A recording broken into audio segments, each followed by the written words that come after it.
It's the third period. Your team is down by 6, the guy beside you just wore his own beer, and your stomach finally gives up on you. So you climb the stairs to find food. And here's the thing almost nobody notices in that moment. There's no decision to make.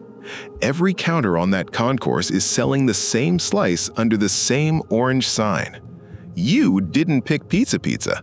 The building picked it for you the second you bought your ticket.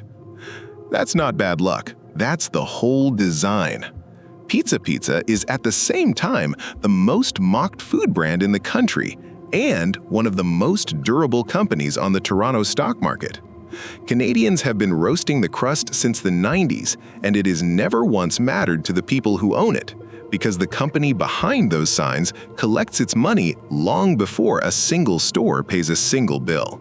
So here's the question worth 19 minutes of your time.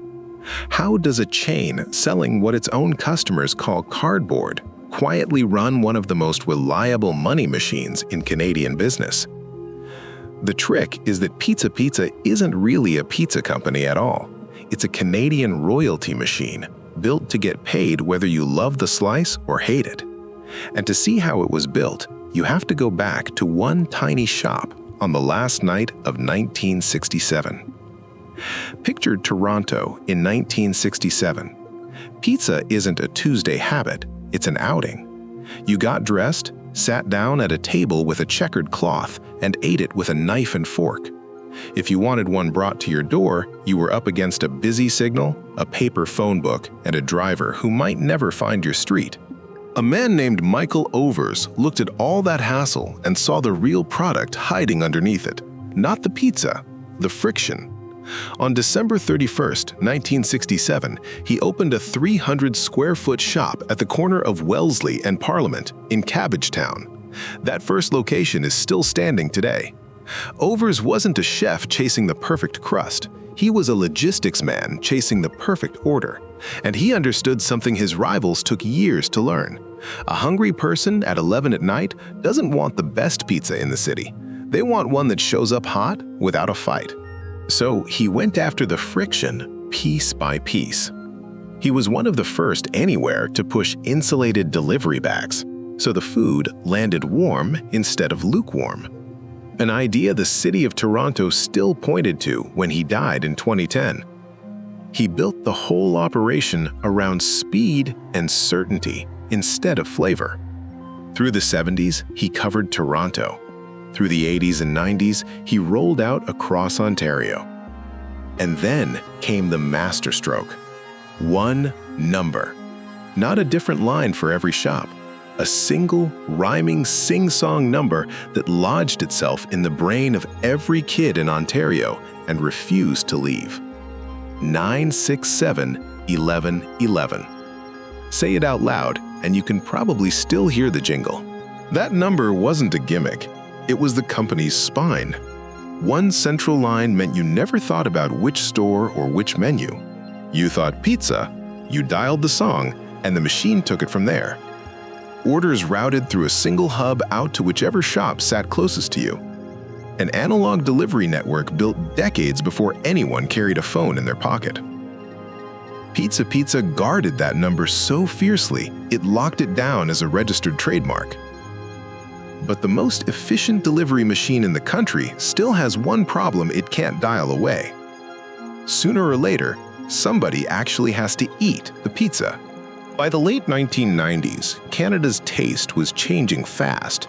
People wanted fresh, local, better. Gourmet chains moved in with toppings like pesto and goat cheese. Real Italian spots sold wood-fired pies. A national chain was suddenly stuck in the worst spot on the board. Not the cheapest, not the best, and watching its one edge, speed, get copied by everyone else.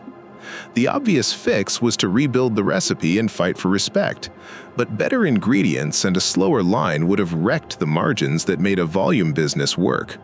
So Pizza did almost the opposite. It didn't make the pizza taste better, it made the pizza not matter. The answer wasn't a new crust, it was a sauce. The creamy garlic dip became the thing people actually craved, the move that turned an average slice into something you reach for on autopilot. Dip the slice, and the texture of the dough stops registering. Any dryness gets cut by the oil, and the rest disappears under garlic and salt. Ask a loyalist what they love, and plenty of them won't describe the pizza at all. They'll describe the dip. Sit with what that really means. The brand quietly admitted the product wasn't the point, and then handed you a reason to keep ordering it anyway. That's the cardboard paradox. The crust gets mocked in every comment section in the country, and the orders keep climbing because the experience was engineered to survive a mediocre slice. And if you grew up with it, you know the ritual without being told. The little foil lid you peel back, the way you ration the cup so there's enough for the last bite. Kids used to trade their slices just to end up with an extra tub of the stuff. The whole thing runs on muscle memory. The jingle you can still sing, the number you dialed before you could spell, the order you placed at midnight when the night had already gone sideways. None of that is about flavor. It's about the slice being there, the same way it always was on the worst night of your week. That's the part the comment section jokes never quite managed to kill. Once you stop selling the best pizza and start selling the easiest one, the next question gets brutal. How do you make sure people have no other choice? Most restaurants wait for you to choose them. They build a destination and hope you drive to it, which means they live or die inside your head, and they lose the moment a competitor gives you a better reason to go somewhere else. Overs looked at that model and saw nothing but risk. He didn't want to win the choice, he wanted to remove it. So he shrank the whole operation down to a counter you could tuck into a 200-square-foot corner, and he planted those counters exactly where choice disappears.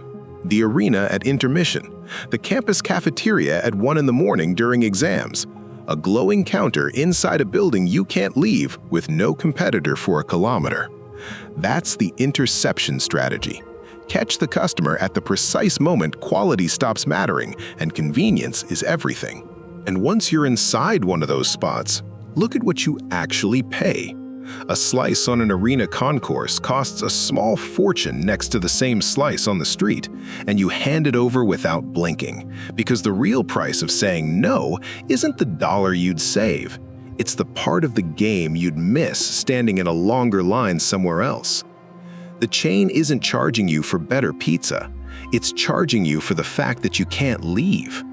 Multiply that captive markup across every arena, campus, and rest stop, and a slice people call cardboard quietly turns into one of the most profitable boxes in the building. The campus play is the cleanest example. Put a counter in the student union, and for 4 years it becomes the default meal during the exact stretch of life when food habits set for good. By graduation, the brand isn't a choice anymore, it's a reflex that follows people into their first apartments. Underneath all of it sits a quieter advantage: real estate. Pizza has been locking up prime corners since the 60s on leases priced for a city that no longer exists. Roughly 700 Pizza locations sit in the company's royalty pool, plus around 100 Pizza 73 shops out west.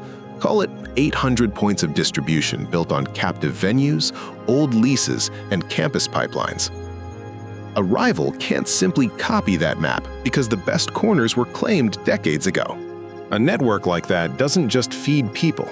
Set up the right way, it prints money, no matter who's actually flipping the dough. Here's where the story stops being about pizza and starts being about engineering. In 2005, the chain went public, not as a normal restaurant, but wrapped inside an income fund built to do one thing: collect. Today, it trades in Toronto under 3 letters, PZD, as Pizza Royalty Corp. And that corporation barely touches a pizza. It owns no kitchens, hires no drivers, and never sweats the price of cheese. What it owns is the valuable stuff: the trademarks, the recipes, that famous phone number. The stores pay it for the right to use them. 6 cents on every dollar that comes through a pizza till, and 9 cents on every dollar at a Pizza 73. Crucially, that cut comes off the top. off the sales before a single cost is subtracted. Think of it like a landlord who collects full rent on the first of the month no matter how the tenant's business did. When the price of cheese jumps, the local owner eats it. When the minimum wage goes up, the local owner's margin shrinks and the royalty check stays exactly the same. If a driver wrecks a car on a Saturday night, the local owner writes that check too. Every shock rolls downhill to the person on the ground, and the money at the top sits above the weather. It gets sharper. The royalty corporation pays nearly everything it collects straight back out to its shareholders as a monthly dividend because it costs almost nothing to run a company that owns no ovens. So every time you complain about the crust and then tap confirm anyway, somebody who owns a piece of pizzeria gets a deposit. You're not just a customer. You're a line item in someone else's monthly income. And the machine even gets the stores to pay for their own advertising. Every franchisee is required to drop a slice of sales into a central marketing fund. The money behind the flyers, the TV spots, the arena deals. The local owners bankroll the ads that drive the orders that generate the royalty the corporation collects at the top. The store owner pays to keep the brand famous, the brand cashes the check. There's one more twist that makes this thing almost recession-proof. When money gets tight, families stop booking tables at the steakhouse, and they trade down to a pepperoni pizza. So a bad economy doesn't shrink this pool, it can actually feed it. The worse things get for the fancy places, the steadier pizza tends to look. It's worth measuring this against how the Americans run the same playbook because the contrast is the whole point. Take Domino's, the benchmark for modern pizza. A Domino's franchisee in the States hands head office roughly 5.5% of sales as a royalty, plus about another 4% into a national ad fund. Pizza's royalty company skims a comparable slice, about 6% of system sales, 9 on a Pizza 73. And like Domino's, it takes that cut off the top before a single cost is paid. On the surface, the same machine. The difference is what each one does with the money. And that's where you see two countries' instincts. Domino's pours its cut back into technology, the app, the order tracker, the delivery data, reinventing itself as a logistics company that happens to sell pizza, all in the name of growth. Pizza's royalty fund is built to do almost the opposite, not to grow, but to pay. It collects the skim and routes nearly all of it straight to shareholders, month after month. One model compounds, the other distributes. Both are clever. Only one was deliberately engineered so that whether you, the person eating the pizza, are happy has nothing to do with whether the owners get paid. And Pizza didn't invent this trick. It's quietly, distinctly Canadian. Boston Pizza and A&W run the very same structure, publicly traded royalty funds that pull a slice off gross sales and pipe it to investors every month. Boston Pizza's fund has been cutting those checks for more than 20 years, and not because the food is world-class. It's because the structure pays out regardless of how any one kitchen is doing. While the American giants chased bigger footprints, Canadian operators quietly built the smarter money machine. A fortress like that looks unbeatable from the inside. Then, the Americans came across the border with cheaper everything, and a slogan they weren't even allowed to say. In the early 2010s, the American giants stopped tiptoeing. Little Caesars, Domino's, and Papa John's came in loud and cheap, with deep pockets and a plan to take the market. Little Caesars hit hardest. Walk in, hand over a few dollars, walk out in seconds with a hot pizza, no call and no wait.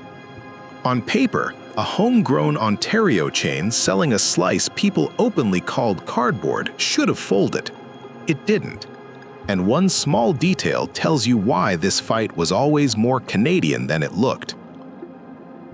Little Caesars is built on a two-word chant every North American knows. It can't use that chant in Canada because Pizza got there first and locked the trademark down.